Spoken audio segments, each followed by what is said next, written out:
Imagine yourself alone, in the middle of an arid desert, tending a flock that isn't even your own. This is where we find Moses, a man who fled the court of Egypt to become a simple shepherd in the land of Midian.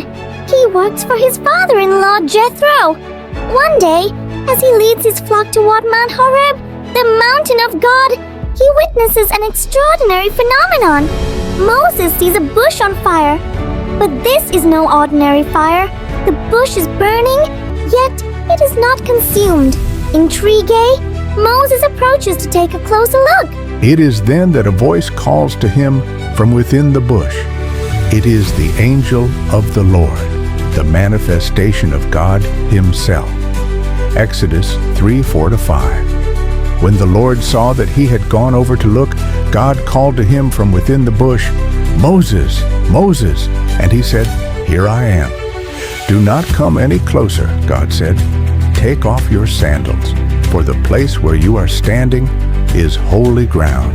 Moses hides his face, for he is afraid to look at God. And it is there that God reveals his identity in a way that will change history.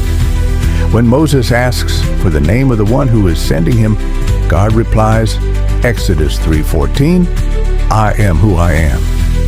This sacred name, often rendered as Yahweh or the Lord, is not just a name, but an affirmation of God's absolute and eternal existence. This encounter at the burning bush is a theophany, a visible manifestation of God to humanity.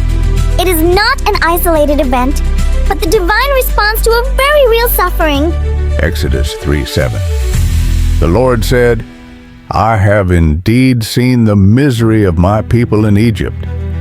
I have heard them crying out because of their slave drivers, and I am concerned about their suffering."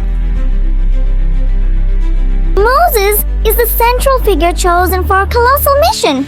He has spent 40 years tending sheep, far from Egyptian glory.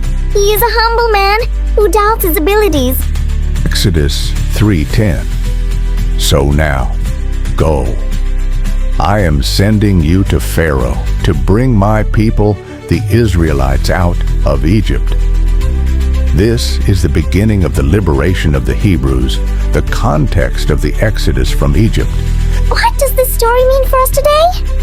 The burning bush reminds us that God is present even in the most ordinary situations of our lives. The bush being a common shrub, he reveals himself to those who take the time to stop and look beyond the obvious.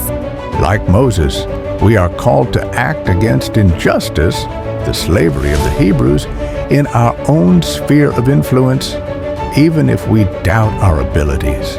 The revealed name, "I am who I am," is the promise that God is with his people. It is the starting point of the Exodus from Egypt and the liberation of the Hebrews. This theophany reminds us that the sacred can manifest at any moment, and that our response must be humility and obedience. It is a timeless message of faith, courage, and justice.